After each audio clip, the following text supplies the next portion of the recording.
Hey guys, welcome back to the channel. In today's quick tutorial, I'm going to show you how to install Behance app on your Mac in just a few simple steps. No third-party tools required. Let's dive right in. First, open Safari.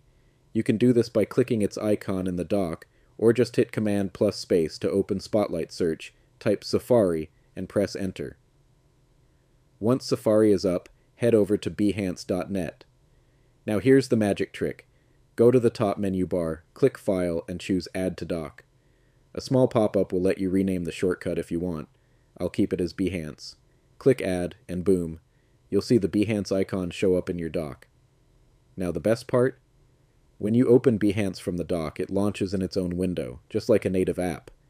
Even if you close Safari, Behance stays open and runs separately. Let's test it. I'll quit Safari now, and there you go. Behance is still running smoothly on its own.